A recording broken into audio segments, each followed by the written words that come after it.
Many doubted we'd ever see it, but here it is. The return to glory. McDavid stops up. What a move. Shoots. Scores!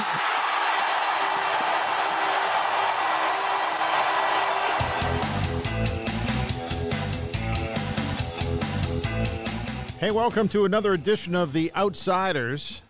Two guys that used to be on the inside are now on the outside, and we're having a lot of fun with this podcast. We've done so many now, I've completely... Do you know what number podcast this is today? I think we're doing number 7. Wow, you're good. I just, to me, it's just like another one, and it's been fun. Today's a special one, though, because joining us will be Ray Ferraro, who I believe is the best color commentator when it comes to the sport of ice hockey. He's pretty fantastic. He's what he is because he tells you exactly what he thinks, virtually unfiltered. That's what makes Ray so good. Yeah, he's not the kind of guy that's going to candy coat anything. The other thing, too, that you will find interesting is you're going to learn a little more about Ray. Yes. Ray obviously is from a hockey family, and his lovely wife, Cami Granato, has just been hired by the new Seattle franchise, the expansion franchise in the National Hockey League. She's going to be scouting. This is a big year for Seattle because they're going to start looking at other teams to see who is of interest because we'll have an expansion draft coming up. But we'll get to that.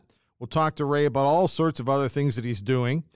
And we'll talk a little bit about the preseason and the fact that we're moving into the start of another National Hockey League season. Are you excited about this season? Or are you excited about every season? Well, absolutely. I'm excited enough with watching games that are a third to a half full of players we're not ever going to see or are 2 or 3 years away. Let's get down to it with 2 points on the line. This is Edmonton, who is not jacked for the start of a hockey season. And I'm one of these kind of guys. I don't like preseason anything, generally. However, this year I've been kind of curious to see how things are going to shake down. I did watch on the past Saturday a preseason tilt between the Edmonton Oilers and the Calgary Flames. It was kind of a meh game. The only thing that made it remotely interesting to the point where I'd want to talk about it is the fact that you have Tobias Reeder, who could not buy a goal last year with the Edmonton Oilers, and then he jumps to the Calgary Flames, scored 2 in that game against Koskinen. And then you, of course, have the Milan Lucic situation where he went from Edmonton to Calgary, and he gets 1 in that hockey game. So, of course, everybody in Calgary is pumped about it. But I thought that was kind of an interesting little twist. The only thing that would have been really the exclamation mark on a matchup like that would have been had Calgary put Cam Talbot in for the third period and he gave up a couple of softies and the Oilers came back to tie it up and win or whatever. But Calgary wasn't going to do that because David Rittich has been playing great and was sensational in that game. They look ready to go. Oilers are pretty much ready to go. A couple of notable notes. Sam Gagner was placed on waivers just before we came on the show today. And Brandon Manning also placed on waivers, so we'll see where things go with that. Are you a little surprised by that? Well, I'm surprised by Gagner. I didn't think he stood out in preseason, but he does have history with Dave Tippett, and he's more of a proven player than some of the guys they brought in, so marginally surprised. Not surprised about Manning. I don't know that he's a National Hockey League defenseman right now, and his ticket is too high for what he brings.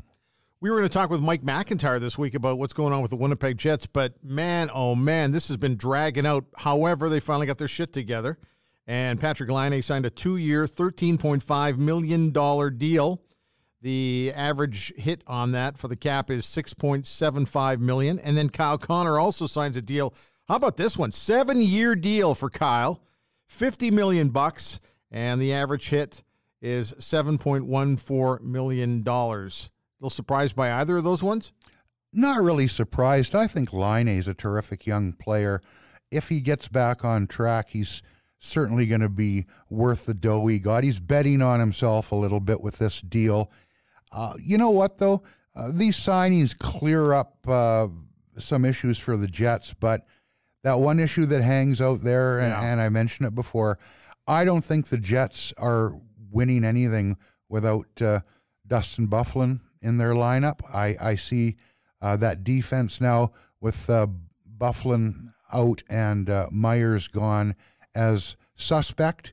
We'll see, but at least they got some housekeeping done. And Mike was unavailable for us to talk to him today because obviously there's so much stuff going on there in Winnipeg this week. We'll track him down as things kind of progress a little bit. Let's quickly shift over to the Canadian Football League. So I'm watching a football game on Saturday afternoon from Ottawa. Man, that was a horrible football game to watch. Did that stink like an outhouse in August or what? The Red Blacks and the Eskimos was just awful to watch. But as I'm sitting there watching this, I'm thinking to myself, is Jason Moss's job on the line here? If they do not win this game over Ottawa, are the Wolves going to be at the door? I still think the Wolves are at the door anyway through the rest of the season. However, that might have been just too much for Eskimo Empire to basically absorb had they lost that game to Ottawa. As it is now, they still have a pretty good shot at the crossover, but some teams are starting to pick it up a little bit, Robin. Well, they're not going to get rid of Jason Moss midseason with that coaching cap they've got in place. I mean, they're the crossover team. That's what's going to happen. I think Jason might be in trouble, anything short of at least making it to the final to come out to play for the Grey Cup. Crossover teams don't make it from the West, don't make it to the Grey Cup. It hasn't happened since 96. So, could the Eskimos do it? I don't think so. I think the expectations are, I wouldn't say unreasonably high, but high enough that Jason Moss has to do a lot more than get this team into a playoff spot, because literally they're there right now unless something really bizarre happens. So I think he needs a playoff win or two to stick around. On our last podcast, we chatted with Ricky Ray, who is going to be a Canadian Football Hall of Famer, no doubt about that. First ballot, for sure. Thank you for all your positive comments on the interview with Ricky. Really enjoyed it. It was just so much fun to talk to him, and apparently that resonated with you. You're more than welcome to drop us a line at any time. All you have to do is send us an email, and it is mightymouth@shaw.ca, and we love the feedback, and we've been getting a fair bit of it, so we appreciate that as well. Oh, by the way, the halftime show at the Grey Cup game will be Keith Urban, who is an unbelievable talent, puts on one hell of a show, but for some people, once again, a big issue is the fact that it's not Canadian content. Come on, this is the Canadian Football League. Don't you think at some point you just go for the big entertainer? It's got to be better for TV ratings. And then you look at who's going to be performing the halftime show at the Super Bowl, and it's J-Lo and Shakira. Well, I would watch that. However, I think actually Keith Urban is the better halftime show than the Super Bowl one this year. Might not be as much dancing and, that kind of stuff, but for the people who like to bitch and whine about that kind of thing, I was fascinated by it. I saw a fair amount of, it's not a Canadian the content. I know. People, check yourself, man. Keith Urban, this is a first-rate 5-star performer. Do we want to dig up another 30-year-old, 25-year-old Canadian act just because of their birth certificate? I don't think so. Is there somebody new out there that's Canadian that would be a good get if you could pull it off? I think that's probably the case, but it's about schedules, it's about timing. Keith Urban puts on a hell of a show. I'd much rather have a first-rate guy, no matter what country he's from, than a tired old act where half the people out there are thinking, gee, my dad used to like these guys. Ouch. The other thing, too, is that game's not sold out yet. So what you're trying to do, if you're the Canadian Football League and the committee in Calgary, is you're trying to sell some tickets to get people to come to the game. Keith Urban isn't going to hurt you there. And from a television perspective, Keith Urban is not going to hurt you there. Also, from a female perspective, which is something the National Football League looks at all the time, they're trying to have a female audience tune in that halftime show.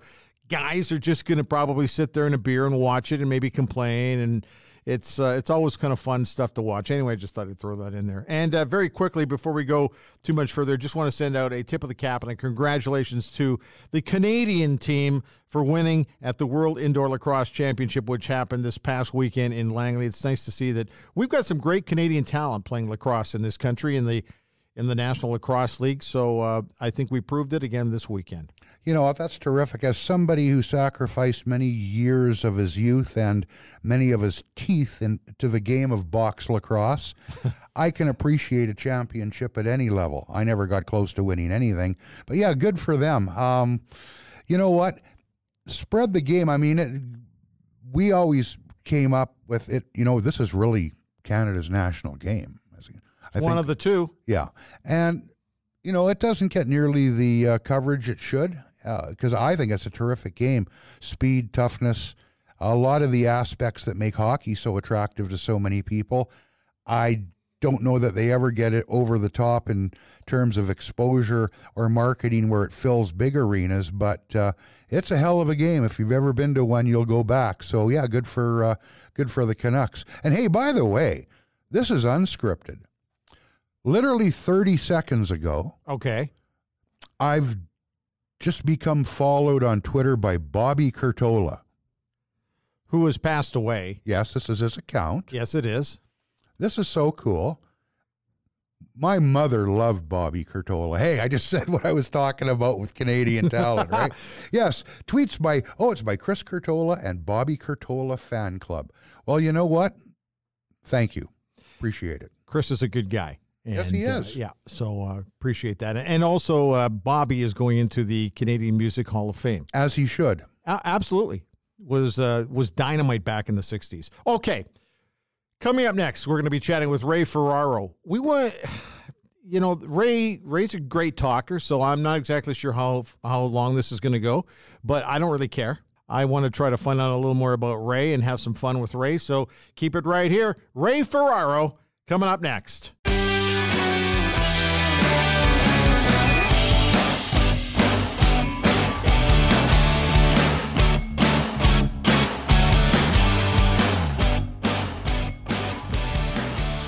So a couple of weeks ago, we're chatting with a friend of ours, and he's all excited about this new podcast, which he was calling Dregs and Ray. And so we thought he was the star of the show. Well, they put their first episode out, which is called Episode 0, or a teaser in the business. And we've come to realize it wasn't Dregs and Ray. It was Ray and Dregs. And so we needed to right the wrong and to get the actual star of the podcast on. And Ray Ferraro joins us today. How you doing? I'm good. This sounds so much like Drager. And I'll tell you, honestly, guys, the one thing, well, of the things I hope people understand when they listen to the podcast and stuff is Dregs comes across, serious insider and, he's breaking stories and that, the job that they do. And I don't think people have any idea what he's really like. Like he loves to stir the pot. He knew that by telling you that it was going to get back to me, and he's just trying to put a pebble in my shoe. We haven't even started yet. Well, I did listen to that first episode. I loved it. It was great. He did indicate that you're not the greatest traveler. And then this weekend, he even told me that for a guy who crosses the U.S.-Canada border a ton, you let your Nexus card expire. Is that true? I did. It is, for those that travel, the Nexus card next to one of your children is about the most important thing you could have. And so I was thinking of offering, I've got 4 boys. I was thinking of offering one of them up to get my Nexus card back. I mean, I got 3 other ones, right? And then, however, out of the blue, I end up with because this lapsed in May. And so I was just lucky it was a part of the year. I don't travel very much. And I just got my renewed card. And so, as they say, I'm back in the game. I'm feeling much better about my travel, which starts Thursday with my first NHL game. Ray, when you take a look at your career and now this career as a broadcaster, and now you're doing podcasting, are you kind of amazed at how this is all kind of shaken out? It's really interesting to me in a time where, there's great divisiveness and, that we see every day in the country and certainly in the United States. And what I have noticed is that more people are aware of what they should be grateful for or thankful for. And the reason I bring that up is because I'm not even kidding in the least. Now, I never was going to do anything else but be a hockey player. In grade 1, my mom kept a scrapbook for me and my 3 brothers, and it was, your class picture and what you were going to be when you grew up, and your best friend in your school, and so I've written in there in 6-year-old pencilship, NHL player, and so I never wanted to do anything else. I didn't even really know that I was supposed to think about maybe I wasn't going to make it, and so just to be lucky enough and then to have the ball roll the way it did, that I got to play so long, that's one thing. But then to get this, like, out of nowhere, I get traded to LA and I get a call from ESPN and they're like, do you want to do some broadcasting? I'm like, well, I've never done it. And the guy that was in charge, Barry Sachs, who really I owe a lot of my career to, who was the head of program or talent at ESPN too, he said, we think we can do this. So while I was playing, I started into broadcasting, and I've been around the NHL now since 1984, December of '84, and man, I just incredibly lucky, guys. Like it's hard work, and I love the work, and I dedicated everything that I did, maybe to the detriment of some other things, to play, and to be in the NHL. It was everything to me, and then to get this opportunity and to make what's happened out of it. I started doing the Oilers games, as you guys know, and then, TSN brought me on board. It's now unbelievably good, starting on my 11th year at TSN. And, man, it's been awesome. I just love it. Well, Ray, I wouldn't put as much of it down to luck as you seem to. I walked in the dressing room on the other side of the notepad when you were still playing, and I actually remember a conversation I had with you. I don't expect you would, but you were very intense. You were very honest, and I got a great quote out of the deal, but it wasn't easy to do because players aren't happy when they lose, and that makes all the sense in the world. You've gone from one side of the notepad or the camera to the other. Has there been at any point for you an eye-opener about, hey, this is a lot tougher than I thought it might be? Oh, right. Well, it didn't take very long, Robin, right when I started. I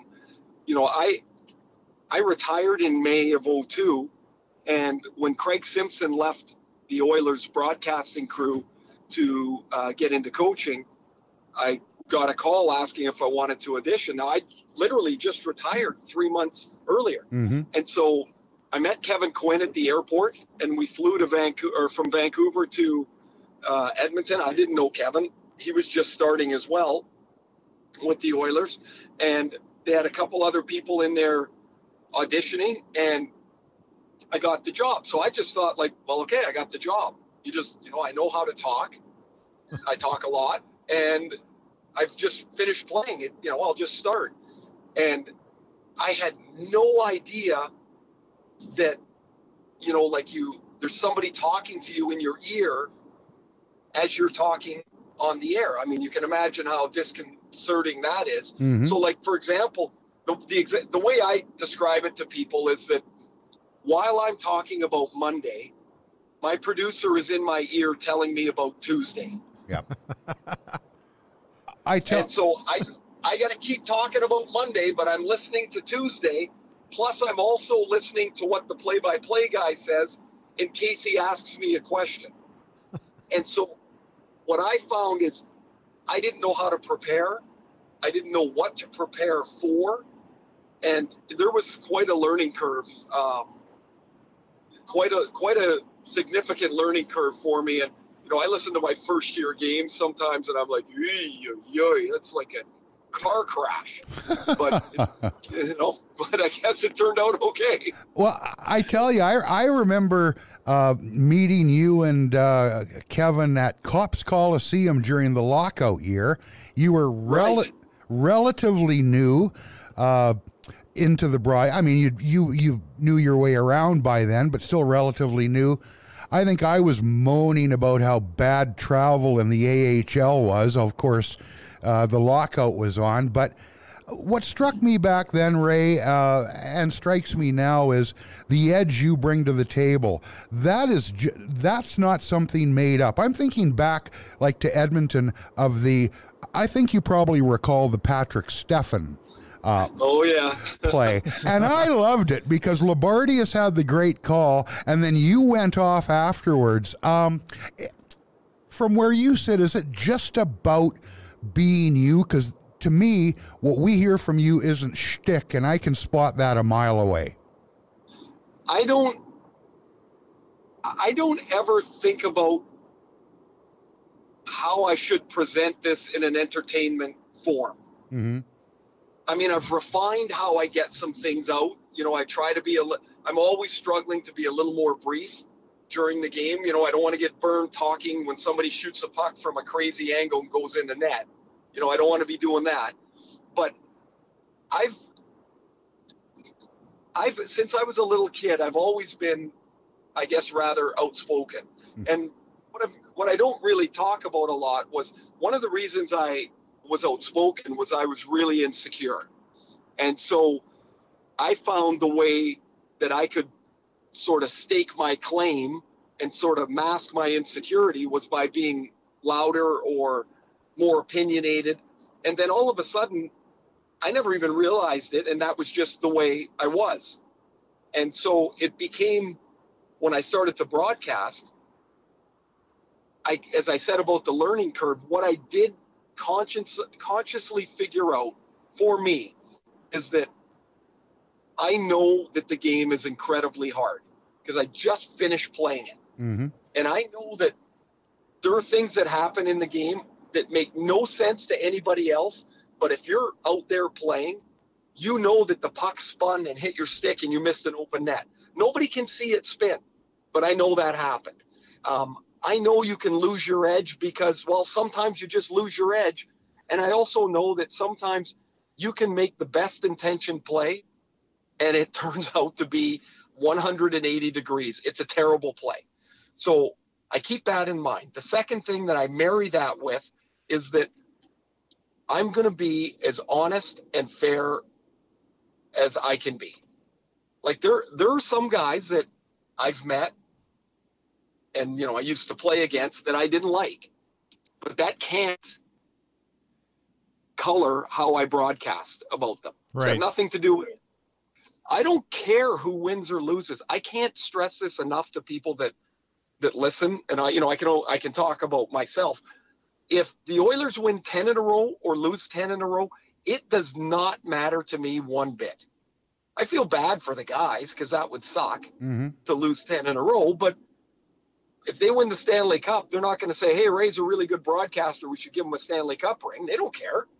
I've got to do my job as true to the honesty and fairness that I think the job demands. I don't want to ever be known as somebody that was pulling his punches a bit, that was soft on one team and hard on another. I try to drive it right down the middle of the ice. And the one thing I will say about Patrick and that open net, this is maybe I had too much internal knowledge on that play. Right. Okay. Because I played with Patrick, right? He was an 18-year-old kid when he came in. The greatest critique of Patrick Stefan was that for all his talent, he wasn't really hard when he played. And that play struck me as the most soft plays. Like, you're in the NHL, you're 20 feet out, shoot it in the net. What the hell do you have to go in there and just touch it into the net? And it bounced over his stick. And then the circus that went on beyond that. Like, honestly, guys, if you think, and Peter's call is awesome. Oh, spectacular. Because once Patrick fell in the corner, if the puck would have gone anywhere else, the play would have been over. But it came right to him, so he tried to save the play. And then he passed it right to Hemsky. Yeah. You know, you're like, how did that even happen? And then, whoa, wait a minute. Now the puck's up there. Whoa, wait, it's in here.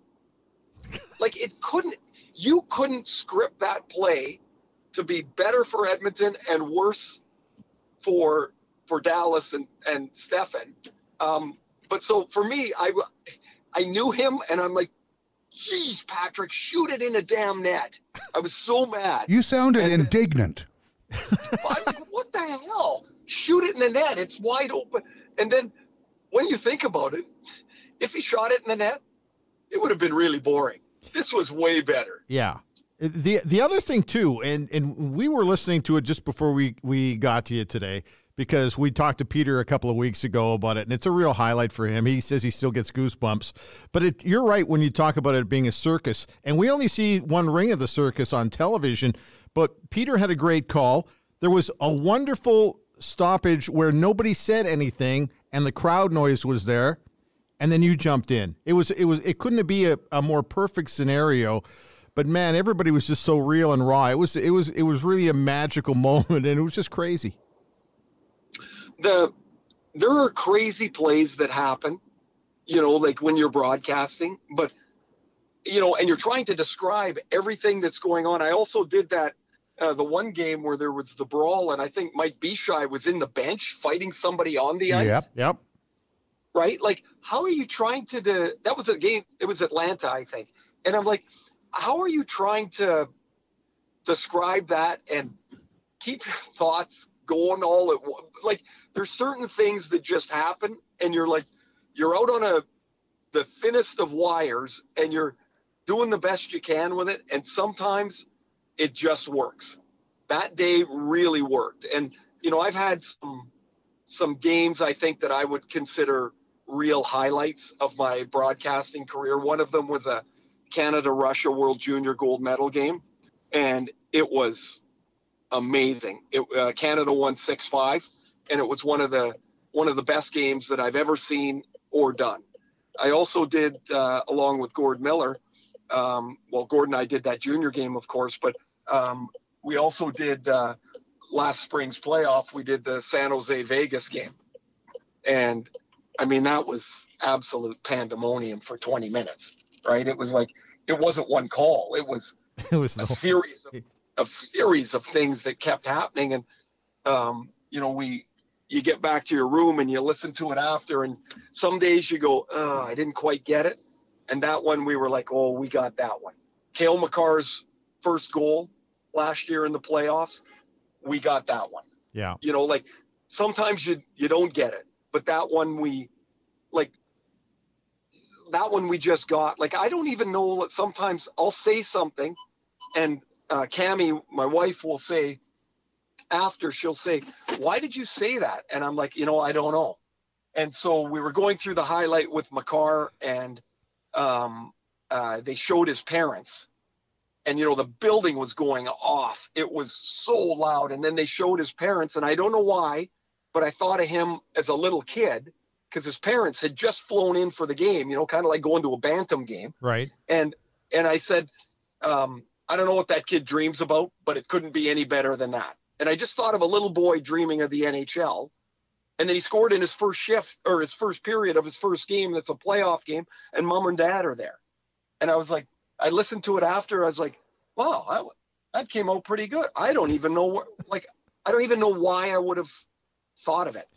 And then I'm also lucky. Sorry, I'm also extremely lucky. And people need to always keep in mind, it's like, it's not one guy, it's your team. And, you know, I work with Gordon Miller and Chris Cuthbert. Yeah, that's pretty good. I mean, like, damn, those guys are good. You know, like, I never, ever go to a game and say, oh, I hope he's ready. No. And I hope they go to the game and never say, oh, I hope Ray's ready. Like, you know, it's just, it really is a great comfort to work with those guys. Ray Ferraro joining us on The Outsiders today. You know, before we even start talking just a little bit about the upcoming season, you mentioned Cammie. Wow, what a gig that's a great gig that you got in Seattle. You know what, Bryn? I don't even know where it's going to lead.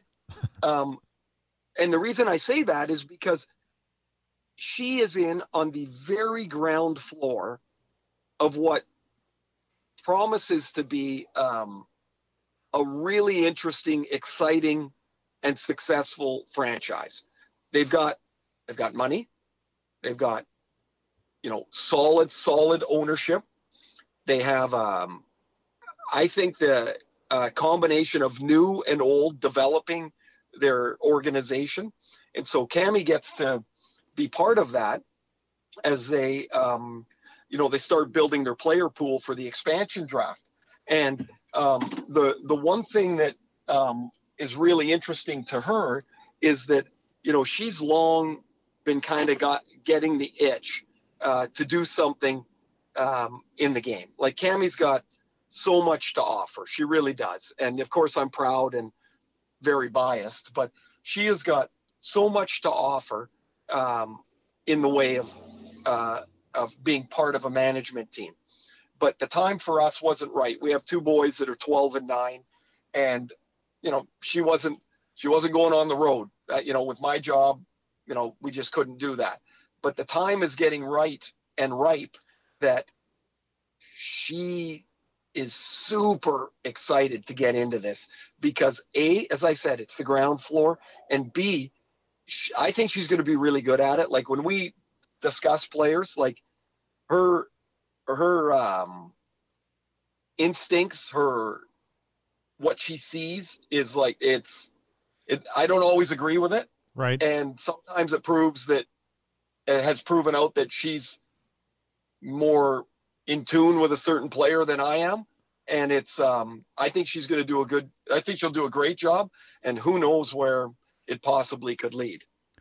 Well, Ray, the thing for an outsider, obviously you're proud of her, and you may not see it exactly the way it is, and that stands to reason. But I mean, I know Cammie is one of the best women's players that's ever played the game.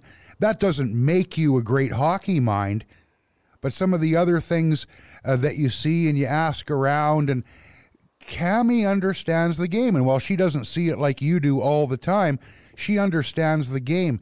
If she's going to make her mark based on merit, I really like her chances. Well, somebody said to me yesterday or the other day, they said, "Oh, that's a nice thing Seattle did for her." And I'm like, Seattle didn't do anything for her. They hired her. They didn't give her a gift. Mm-hmm. Right. This is a $600 million price tag that the owner paid. They're not giving somebody, "Hey, here's a job. Do the best with it you can." They said, "Here's a job. Do it." Yep. They've already been on, not already, the season's starting, but they've been on conference calls. They've been, how to go through the software. They don't tell them what to look for, right? Like they want their evaluations, the scouts that they've hired, they want their evaluations to start forming taking this gigantic pool and making it down a little smaller. So she's there on merit, 100%. Of course, her, people know that she is, and that probably doesn't hurt either. She's grown up in a coaching family. Her brother, Tony, of course, is the head coach at the University of Wisconsin. Mm-hmm. Don, her brother, I think is an amazing coach. He is he's the assistant coach in Buffalo with Ralph Kruger right now. But Don has coached the U.S. national development team for, I think, 5 or 6 years. And if you go through the players that he went through and talk to them, they'll tell you he's one of the best coaches they've ever had. Guys like Austin Matthews, pretty good player. Clayton Keller. Anybody that's been through that program around that age, Donnie's touched. And so Cammie's knowledge has been through years and years of just talking what is the family business, and that's hockey. Hey, listen, we know we only have you for a few more minutes because you've got something big going on, and we'll get to that at the end. But let's quickly talk about the season coming up ahead here. Preseason, do you learn much while watching preseason, or is it for you just watching those first 2 weeks really closely? And who do you like? I don't get much out of the preseason from a team standpoint because the lineups are always so much in flux, and sometimes a coach and an organization is looking at a player in a role that he's not going to play.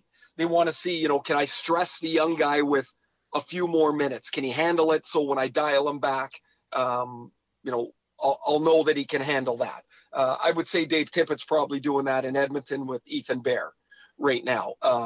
In Toronto last year, Mike Babcock was doing that with Andreas Johnsson and Kasperi Kapanen. Stressing them with more minutes, but then pulling them back in the season because that's not the way that it was going to run out. So as far as teams, not so much. Players, yeah, I'm interested in what I see. But, there's the start of camp, there's the end of camp. Those are two different gears. The start of the season, it kicks up to another gear. We know by Christmas or right after Thanksgiving, the U.S. Thanksgiving, it kicks up another gear. So each level, things change. Who do I like? I don't know. We got to hand in our predictions, guys. For TSN, I call them our yearly guesses. Yes. Because so Montreal missed the playoffs last year. And so they haven't made the playoffs, and they missed by 2 points. They were 4 points behind Toronto. In 16 of the last 18 games, Jonathan Drouin didn't have a point. Now, what if Drouin didn't take that time to go for a nap? Right. Like, what if he was just relatively productive? Could that have been those 2 points somewhere? Sure, it could have. I guess my point is the teams that didn't make the playoffs, I'm sure, will look at St. Louis and say, see, they did it and we can do it. Well, the reason St. Louis did it and it's never been done before, there's a reason it hasn't been done before. So I would say that's a little bit of fool's gold. But what I see is that the teams that are outside of the playoff bubble, the first step is to get yourself into that bubble where you're fighting for spots 6 through 10, that you're in that mix, that you're a couple of points here and a couple of points there. You could make a different case. I thought Calgary would be good last year, for example, because of the year before they were so bad and I didn't see it. I thought, man, they're better than this. And then, they get a career year from Giordano. Everything kind of rolled together for them till they got thumped in the playoffs. But you can start to see a trend, I guess is my point. The come out of nowhere, that doesn't happen very often. Yeah. Ray, a couple of quick takes I'd like to get from you. I look at the Toronto Maple Leafs, and I think they have some tremendous players, and we know they spent a ton of dough this offseason to keep them. I don't see the Maple Leafs as a Stanley Cup contender yet. Here in Edmonton, I think they've got the best player on the planet in Connor McDavid and a pretty good second gun in Leon Draisaitl. Even with Ken Holland and Tip here, I don't see them as a playoff team this year. How do you view those two situations? Well, I'll start with Toronto, and I find it hard to eliminate good teams from the Stanley Cup conversation because the difference between a contender and not a contender is rather small, and the critiques you can make of one team probably fit to the teams that you've made a contender on. Like, for example, if Freddie Anderson gets hurt in Toronto, they're done. Like, how are you going to replace that? The guy's an amazing goalie. Well, I could say the same thing in Tampa. If Vasilevsky goes out, can Curtis McElhinney really carry the load for 30 games? I'd probably trust him a lot more than I would Michael Hutchinson, but they're not the same team. I look at Toronto's forwards. They're so good. I mean, their top two lines, you got Kapanen, who's there instead of Zach Hyman, who's recovering from knee surgery, but you've got Kapanen, Tavares, and Marner. That's a pretty damn good line. There is zero chance, in my mind, William Nylander struggles this year. Nylander's got a little bit of that screw you to him. Mm-hmm. And the fact that last year went so poorly for him, I see him as a 30-plus goal guy, 75 points, 70 to 75 points. Andreas Johnsson scored 20 goals last year. That's not a fluke. So their top six is dialed right in. Now, this is where it gets tricky for them as far as being a contender. They've got Alex Kerfoot making about $3 million and then a whole bunch of guys making $700,000 because that's how you make it fit. Is their defense good enough? I don't know.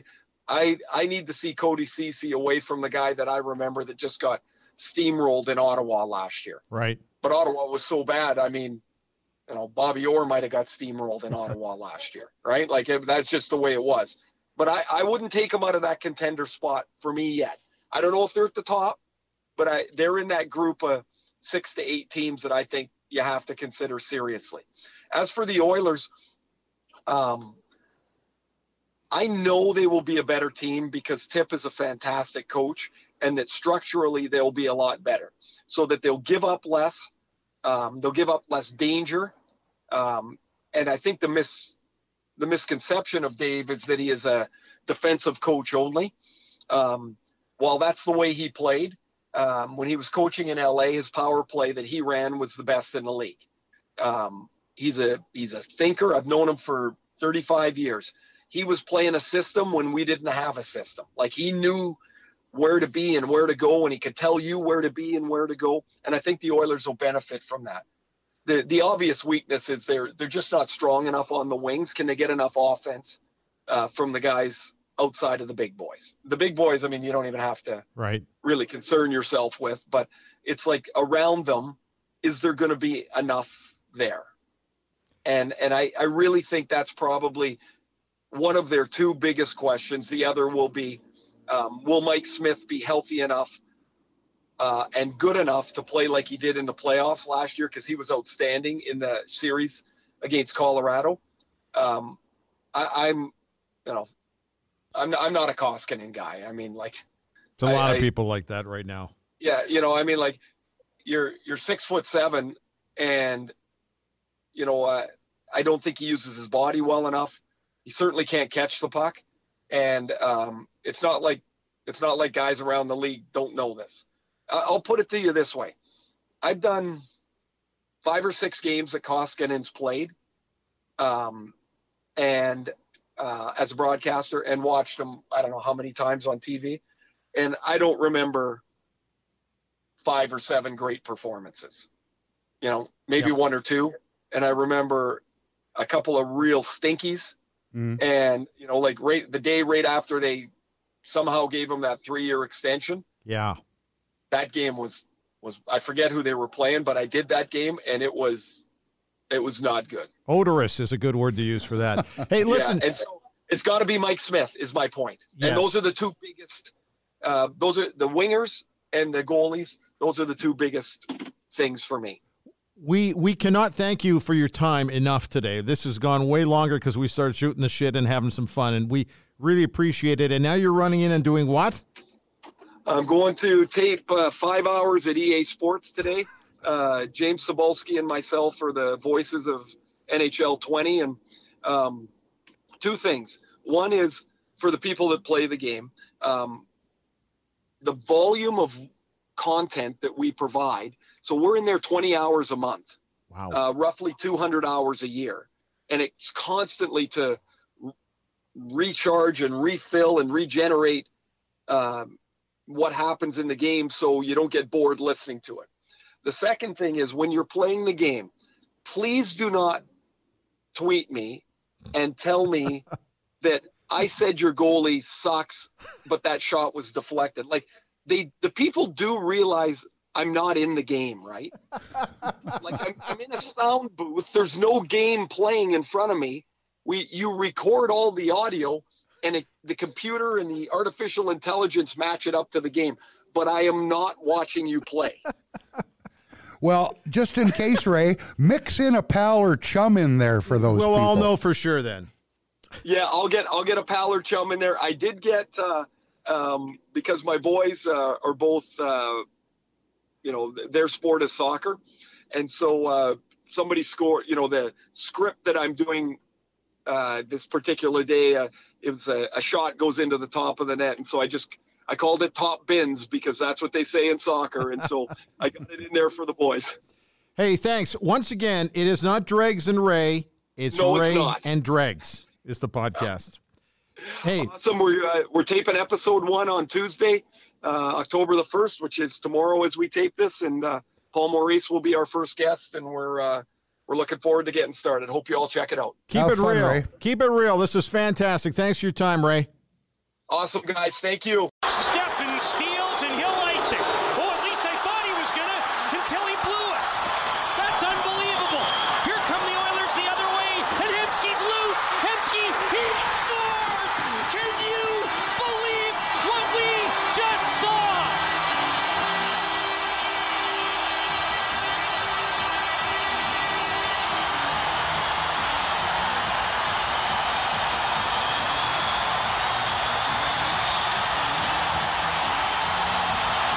the most ridiculous thing I've ever seen. Patrick Steffen, you should be embarrassed for what you just did. That does not belong in the National Hockey League. And then the puck is turned over. Stoll gets the puck up, and shockingly, it's Ryan Smith. Alex Hemsky makes a remarkable move, and the Oilers somehow are going to send this game to overtime as Alex Hemsky's 7th goal of the season ties the game with 2 seconds left. That's the most embarrassing thing I've seen on the National Hockey League ice. And I don't know, I've been around the game 25 years at the pro level. That is unbelievable. Pro-Am Sports is Edmonton's home for sports and entertainment memorabilia, featuring unique collectibles and apparel. We've got you and your fan cave covered. Pro-Am Sports, located in Edmonton at 12728 St. Albert Trail and proamsports.ca.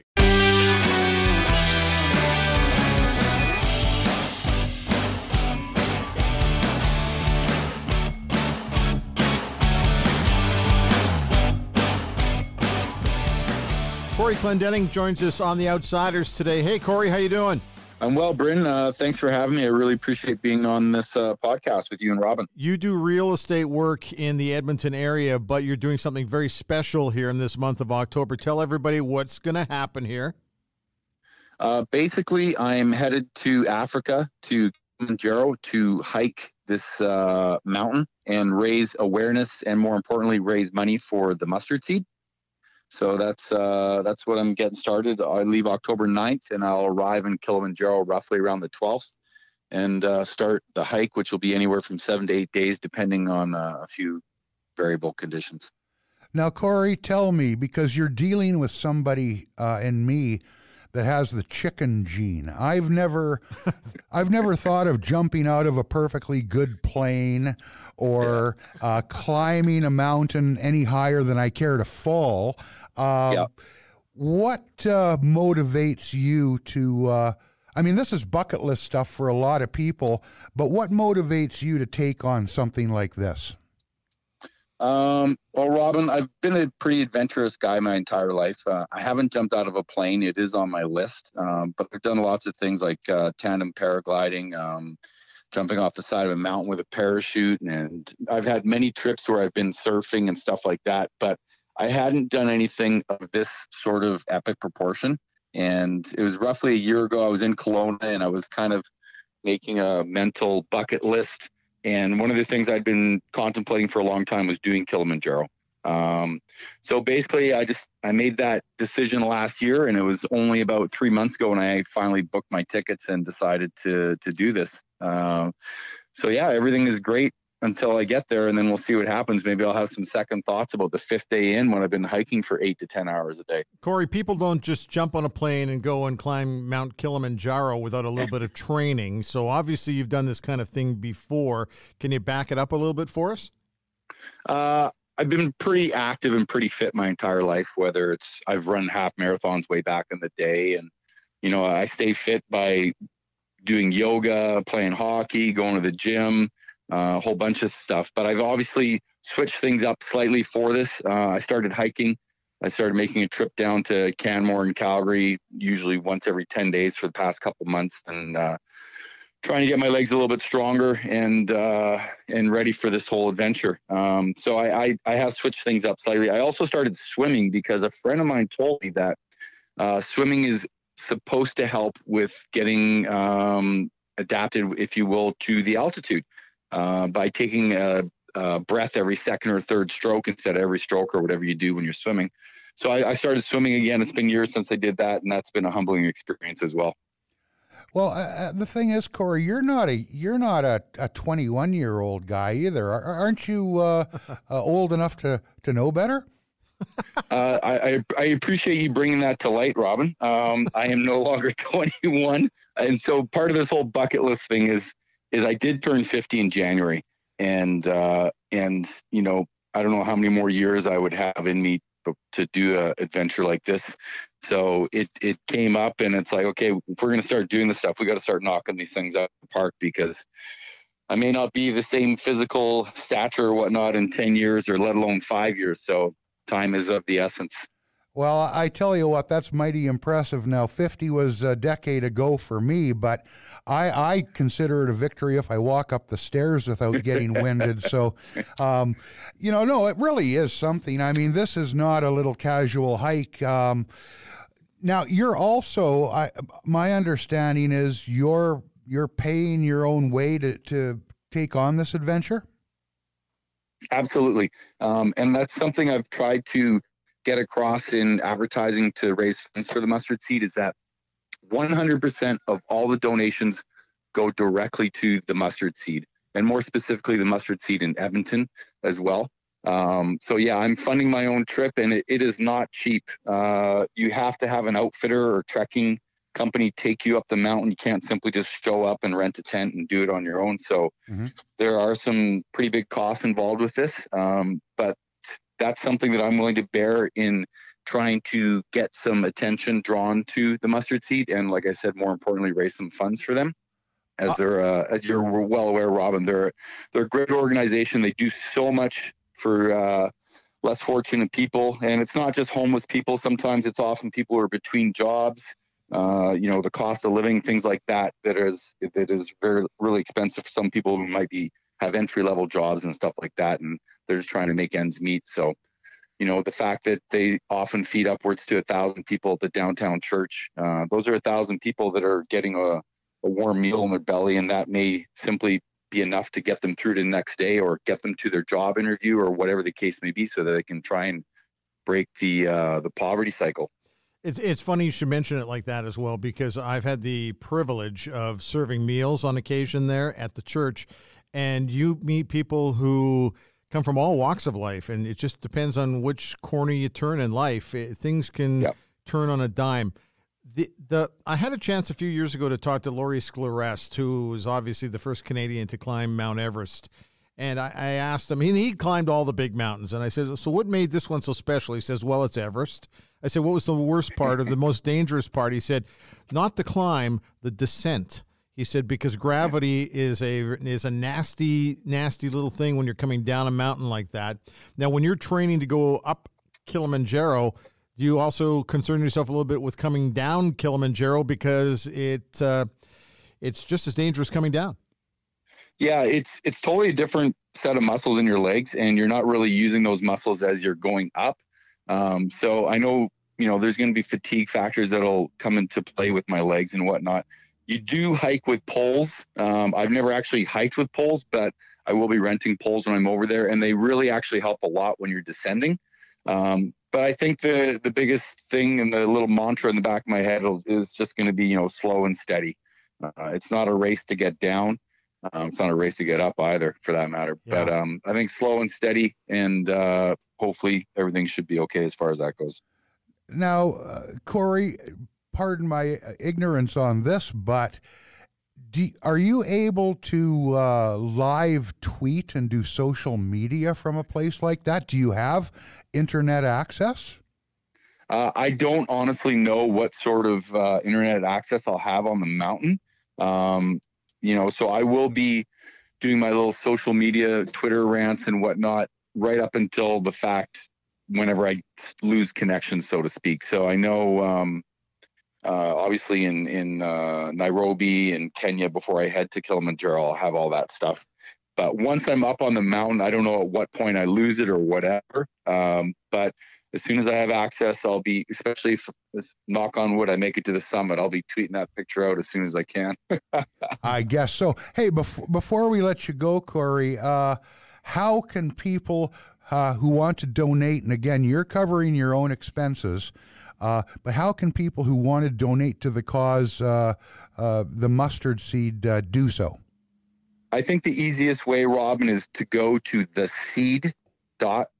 So that's THESEED, theseed.ca. And that'll take you to a donation link. In that link, it will ask people why you're donating. If they put the moniker, if you will, hashtag hike for hope, then it allows the people at the mustard seed to take all that money and put it under my name, so to speak, so that they can just keep track of the total. The goal is 10,000. I think I'm just past the 4,000 mark, so we've still got some work to do. Okay. But that's the goal, and that way the people at Mustard Seed can keep track of it. So once again, it's the seed.ca, and you use hashtag Hike for Hope, where it asks you why you're donating. And it's also tax receipts will be issued, so it is tax deductible for those people who need that or would like that. Well, I tell you, Cory, and full disclosure, you know I'm involved with the Mustard Seed. I do some media relations with them. All donations are appreciated, but I think to go out there and do something like this to help a group like the homeless in Edmonton and those struggling with poverty, I wish you all the best. I think it's tremendous what you're doing. I really appreciate that, Robin, and I appreciate all the support and energy you're sending my way. Hey, Cory, before you go, what's your Twitter handle? My Twitter handle is CVC Homes. Okay. So at CVC Homes. Hopefully they don't dig too far back on my Twitter feed and see some of my political rants, but right now my focus is on Kilimanjaro and raising money and awareness for the Mustard Seed. Thanks for your time. Good luck, and we'll check in with you when you get back, okay? Please do. I'd love to come back and tell you all about it. Thanks, Cory. Fresh air and fun. Experience it all this summer in a new RV from Carefree RV. Trade up to the perfect bunk model from reputable brands like Winnebago and Forest River. So many floor plans and payments starting at just $53 bi-weekly. Plus, 1 free year of CoachNet warranty on all RVs. Carefree RV opens 7 days a week in Edmonton and Leduc. Online, carefreerv.ca. Carefree.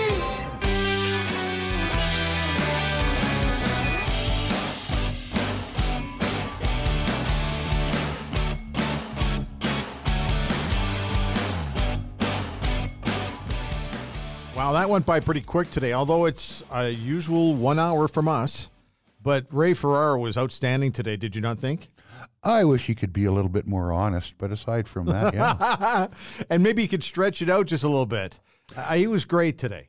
Yeah, he was on his way into the studio, so it was great that he gave us the time. I was also really happy to speak with Cory Clendenning about his ascent of Mount Kilimanjaro. It's a bucket list thing, and also the reason he's doing it, helping raise funds for the Mustard Seed here in Edmonton, something that's close to my heart. So I wish him all the luck in the world and a safe ascent and descent of that well-known mountain. Be watching his Twitter account very carefully to see that he gets through this endeavor in a safe manner. So that's pretty fantastic. And before we check out here, I just want to thank you. Yes. For reminding me that Bobby Curtola has passed away. You asswipe. Okay. So sorry. Listen, let me just say that's a bit of my mom coming out in me, because my mom, who is as Welsh as they come, for some reason the Welsh are fascinated by death. I don't know what it is, but for example, my mom would say something like, "I was watching a show the other day about Elvis Presley. He's dead now, you know." And then she would move on to the story. Or, "I was thinking of your Aunt Edna the other day, and she's dead now, you know." She was saying everything she always seemed to, "JFK, that was a fabulous movie. He's dead now, you know." Yes, I get it, Mom. Thank you. I'm a kind of uncomfortable with how well you speak as a woman. Well, and that's really not a Welsh accent, which is a little sing-songy. But it just was for the full effect. Hey, look, I'm not wearing a dress. I just want to make that perfectly clear. Not that there's anything wrong with that. There we go. Thanks for your time today. Looking forward to the next one. Once again, you can send us any of the feedback that you want, even on the bad impression of my mom. You can drop us a note at mightymouth@shaw.ca. That's our email address. So that's mightymouth@shaw.ca. And we're working on a website. So hang tight for that as well. That is it. That is another edition of The Outsiders. Robin, we'll talk to you next week, okay? You sure will.